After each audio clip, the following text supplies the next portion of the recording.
2022年2月，高雄港区蓬莱商港迎来了新的气象，铜钟清亮的乐声吸引了市民与游客的目光。结合台湾早年香蕉产业出口的产业意象，这座充满创意的有声公共艺术，不但成功将闲置的港区空间再造，更唤起了市民与高雄港的记忆。这个艺术铜钟的特点就在于它很像工程，又是一个艺术品。其实我们这个大港回声就是第一，也是唯一。它其实是代表城市的角色，要重新面对未来。大港回声是台湾量体最大、造价最高的单一公共艺术作品。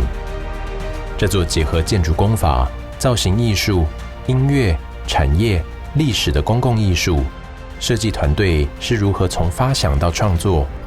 而今天，它将带给高雄海港城市什么样的新样貌？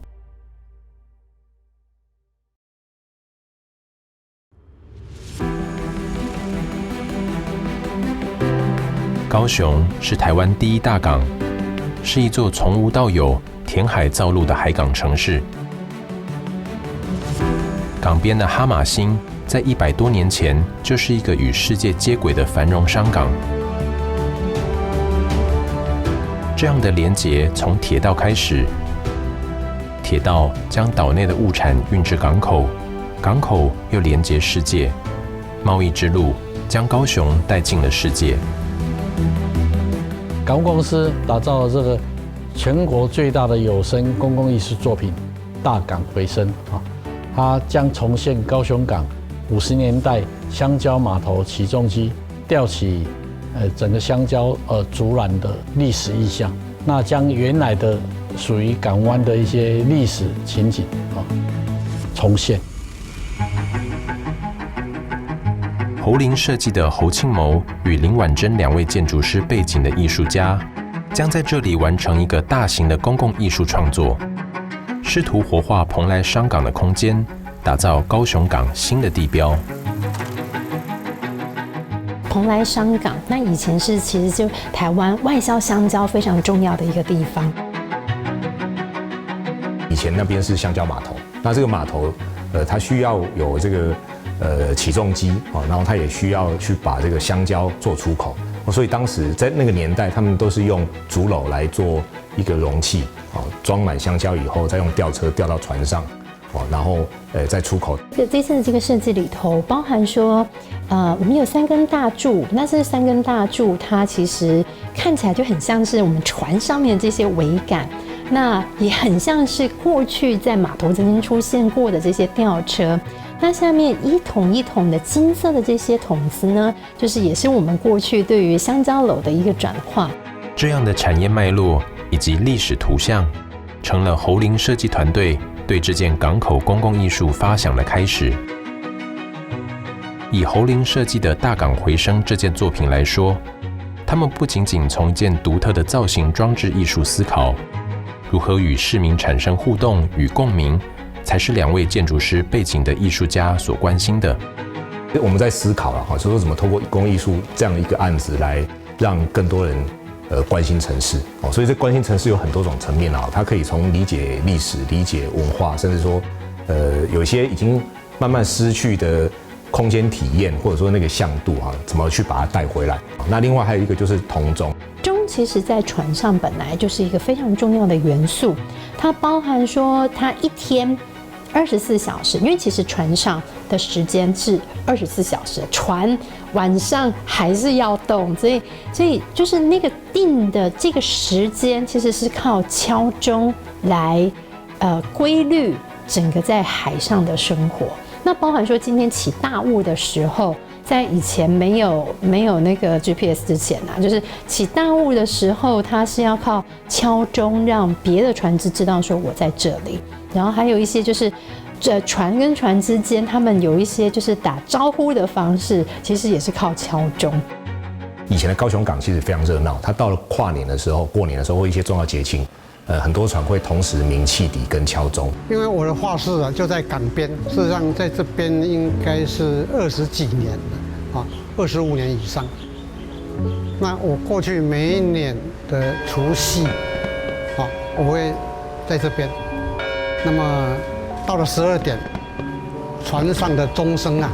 就开始响起，哇，那种很壮丽的那种声景啊，我是觉得让我动容。高雄港最早开港的时候，我们是从我们这个旧码头开始发展。那第一个竹篓装那个香蕉，第二个进出港以前啊，不一定是用汽笛，是用钟的，就是去摇钟，进出港的管制。所以呢，引进的这一个我们这个大港回声铜钟，其实它有意义的，它不是纯粹只是说一个艺术品，而是它是跟历史连结的。那其实像这些很重要的这些元素呢，在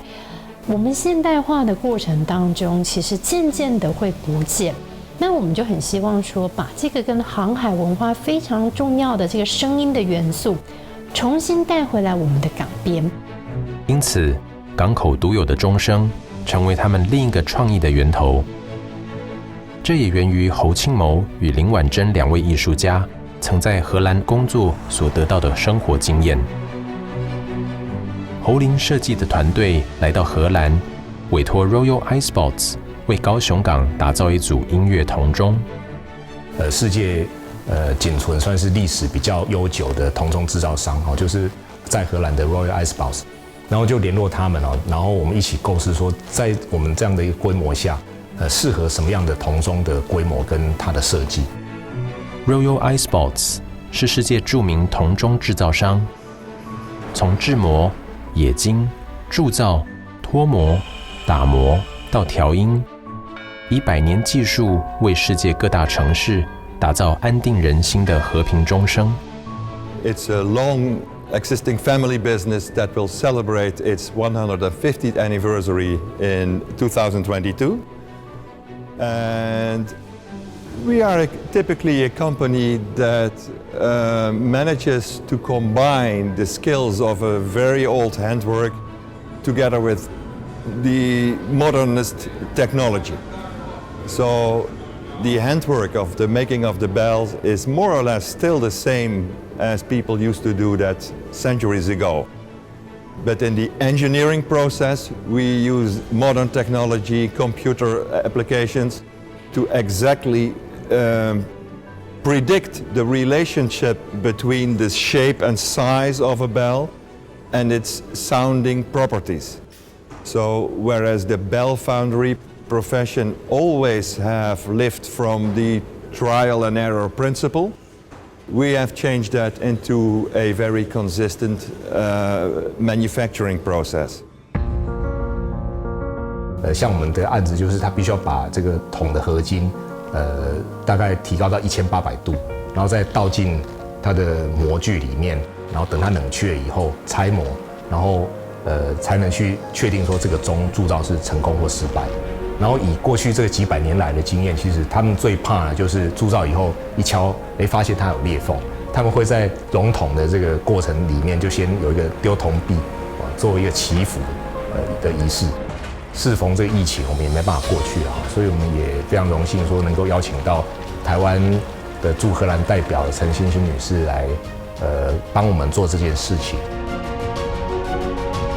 那个1块硬币也是有点特别，是因为那是我们今年1、2月的时候过农历春节的时候，我们是从外交部每个同仁都有一份是由我们蔡总统跟赖副总统签名的一个小小的祝福。丢硬币的时候，我心里面想的就是希望台湾跟荷兰能够用这样的方式融入在一起，然后相信我们的友谊会更深厚。铜钟又称为钟琴，是世界最大的乐器之一。钟声在历史上用来作为报时之用，由来已久。此外，更是帮助人们在地景中寻得方向与指引，无论在陆地还是海洋。因此，在世界众多港口都设有钟塔。16世纪开始，今日荷兰、比利时、北法出现了将钟依照音阶排列，将12个铜钟对应到不同音高，组成了一个完整的音阶，演奏旋律音乐的钟琴便诞生。I sincerely hope that the people of Kaesong will really enjoy the sound of our bells, and that it will bring pleasure to them for many, many years to come. 荷兰的本身的一个古老的一个工艺带到台湾去，我们去高雄港的人都可以有办法欣赏到一个我觉得非常特别的一个来自欧洲的古老的铃声。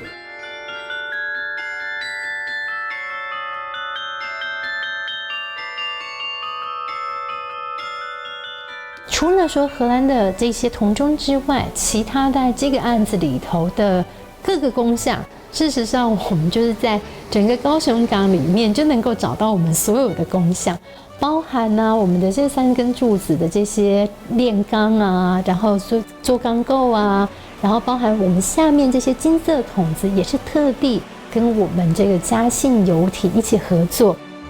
为了找寻绝佳硬度与塑形的材料，侯林设计团队来到嘉信游艇公司，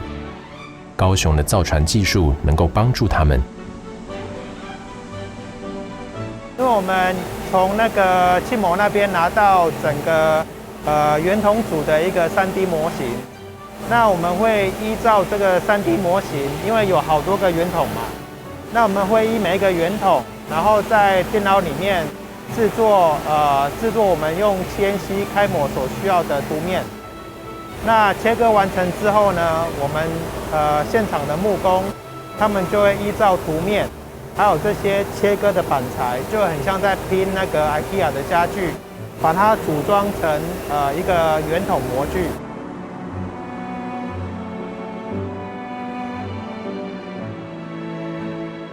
那有了模具之后呢，我们就在模具里面开始做基层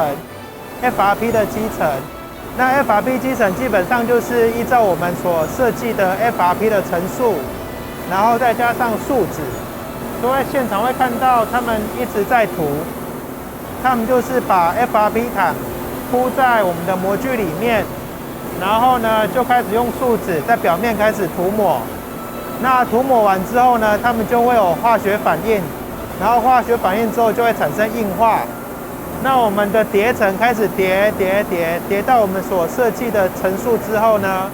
那我们就会放着，就像那样子，然后放到隔天就可以进行泥模。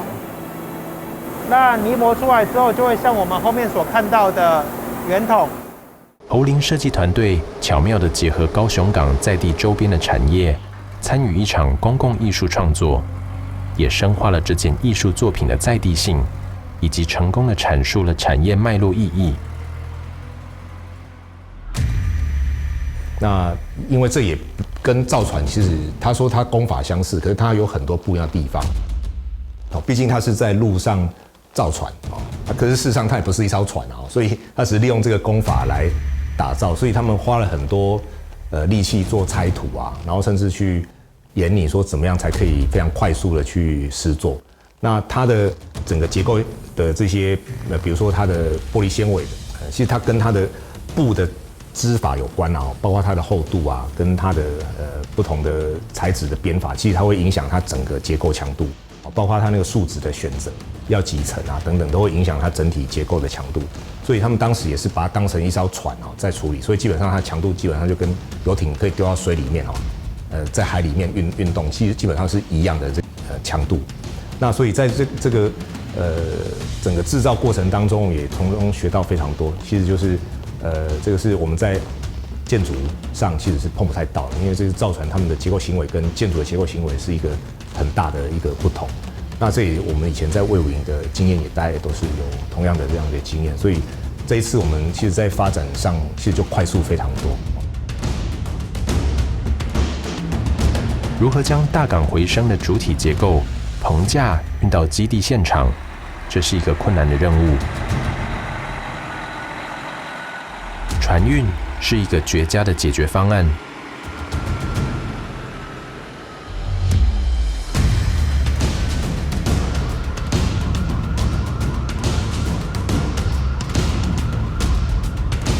那我们也希望说，透过这样一个跟海的关系，然后透过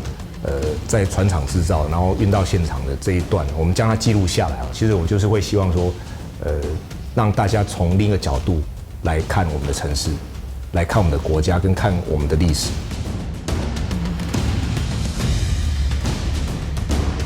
这项运送工程就犹如是一场大型的行动艺术，与在地造船业结合，运用港口航道装运具有港口意象的公共艺术作品。这绝对是台湾艺术界独一无二的行动。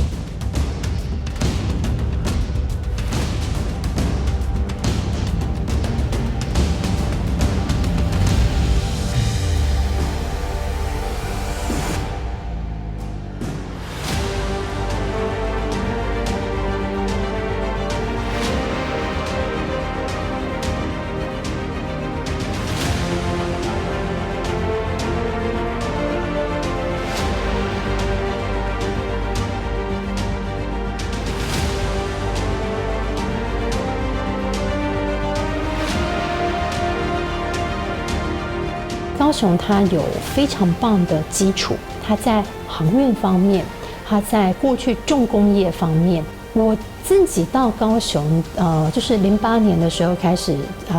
参与魏武营艺术文化中心的设计，那到12年的时候搬回高雄，而我可以感受到高雄这几年的变化。那从一开始，高雄一直在谈的是城市转型，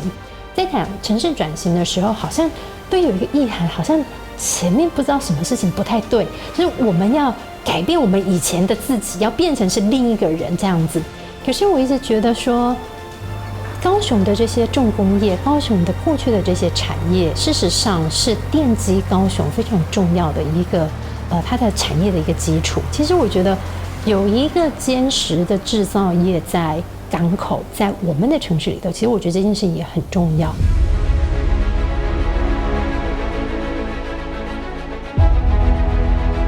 即使是动用了蛮大的钓具跟费尽心思，我知道单单那个部分也处理蛮久的。这个工程看起来好像就中是重点，但是实际施工上也蛮多的必要克服的困难啦。当然这个部分也感谢活林团队的一个努力，还有很用心，做得很好。我常常觉得说，我跟我们工程团队要么做第一的、唯一的，要不然就不做。那其实我们这个大港回声就是第一，也是唯一。艺术铜钟的特点就在于它很像工程，又是一个艺术品。所以它从整个结构讲起的话，从地下的基础开始施作，到上面的钢结构跟棚架，然后才装上的整个铜钟，构成了整个我们这个大港回声的元素。最后一道重要的工项，就是把荷兰运送来台的铜钟组装上棚架，这也是工程与艺术的最终结合。等了期盼非常久，我们的铜钟终于到达。我们等一下我们要开箱来看一下内容的包装。这是我们的另外一箱，它有大大小小，那个都有音阶这样子。我们可以仔细看它的，看起来每一颗都相差不大，但是它就会每一颗有半音的音高，就整个音阶这样上去。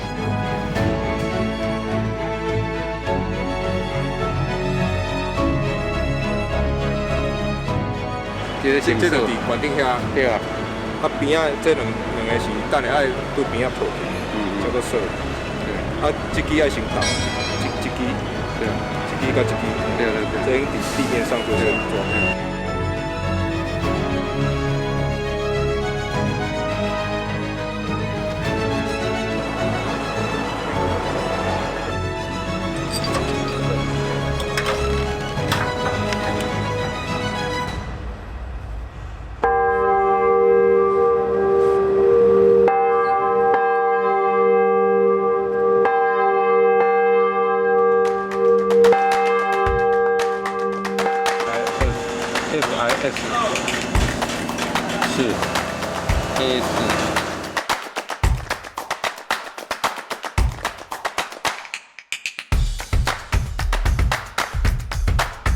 通电以后，它这边会变成有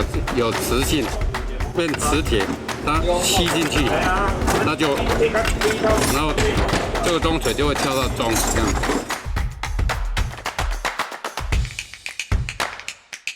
以前这边它有运输啊，从内陆运，不管它是什么样物资到港边，其实它都会透过铁路。所以我们这次也利用这个铜条的埋设哈，从这个大港桥这个旋转桥哦，这个也是连接我们高雄市跟高雄港的一个很重要一个象征啊，这样一个意象呢，透过人行动线的连接，直接带领到我们的广场哦，所以我们有做一个铜条的设计，也流射出很多小小的口袋广场哦，让这个民众可以在这边做休憩。50年代啊，香蕉出口到日本啊，享誉盛名哦。迄阵的香蕉吼，拢是用篮啊，迄竹笼啊，吼，竹笼一浪一浪，啊，远远看去吼，就是一堆一笼一笼一笼这样子哦。大港回声的整体计划，除了实质空间再造，团队也策划了大港升景计划，从回顾历史、认识高雄未来可能3个面向，提供民众参与及艺术教育推广活动内容，以更全面的视野，提供参与者一个想象海港城市的未来面貌。3支桅杆般的高柱向外悬挑，吊起如竹篓般的圆筒，除了具遮阴效果外，下方水平性的悬吊了37颗固定调音钟。铜钟能够电子控制自动演奏，也能够透过键盘现场演奏，让乐声成为港区上规律发生事件，也能因应活动、节庆有不同表演模式，创造港区多样丰富的新声景。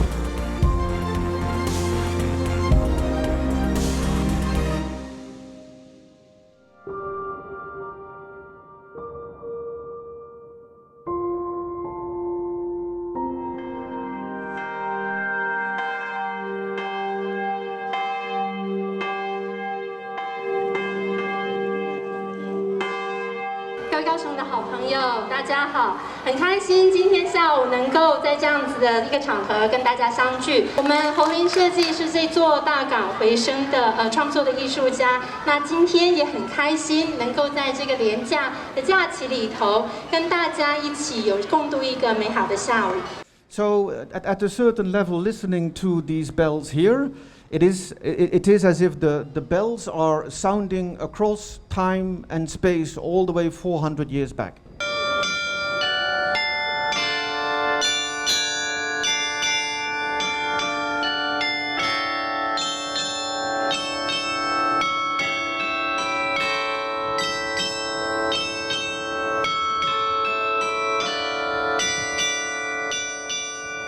那港务公司呢，打造了这个全国最大的有声的公共艺术，以一座摇摆钟及37颗的铜钟来加以诠释。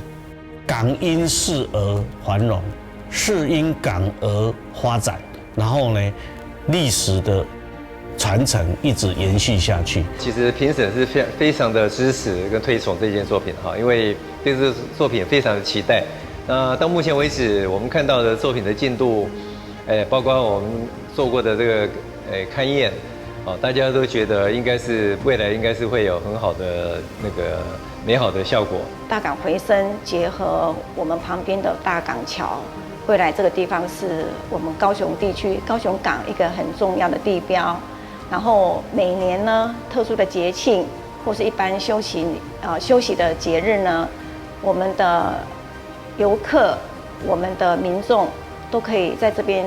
欣赏到我们比较没有机会欣赏到的铜钟的音乐。能够在港边能够听到一个跟一般公共艺术静态比较不一样的，然后呢，也可以在不同的时节、不同的气氛底下有不同的音乐的表现。相信这个高雄港的这个音乐铜钟广场的这个计划，将来势必会是一个民众休憩非常重要的一个场域空间。没想到它还能够演奏，演奏的部分还能够跟我们的就是即兴演奏也可以，那定曲演奏也都行，所以我想这个部分倒是一个非常好的一个契机，也刚好可以或许我们也建议说，港务公司可以将那个地方当做一个结婚场域，欢迎新人来这边来使用它。在热带高雄，夕阳西下，华灯初上，入夜后的同中广场更显得绝美优雅。大港回声以丰收希望之光为照明设计主题，不但结合台湾农业意象外，更为台湾祈福。过去常被认为是公共艺术就是一个固定性的物件性的雕塑，它其实是代表城市的角色，要重新面对未来。然后它也用另外一种方式来诠释城市，也就是人民对海的、对水边、对港边的一种新的期待跟热情。所以它是从闭锁走向开放，那同时也塑造一种新的公共意义，就是用声音、用活动来形塑城市的记忆。我想它还是有一个乌托邦存在。那乌托邦，我想对艺术来说应该是很重要。如果我们对未来失去想象，那艺术品再好都是不足的。我想大港回声呢，大概很恰当的，或者是很充分的表现了他对未来的一种想象，对高雄的想象，甚至于通往世界的一种想象，它在这边呢通通存在。港区打开后，工业空间转变为人文空间。侯林建筑团队相信，借由公共艺术介入，大港回声将是大港桥南岸最重要的开放空间。它将成为焦点，提供市民活动的休憩广场。这个案子不是停留在过去啊，就是传统的一个记忆或者说氛围，它是带着这些记忆，我们要往未来继续往前走。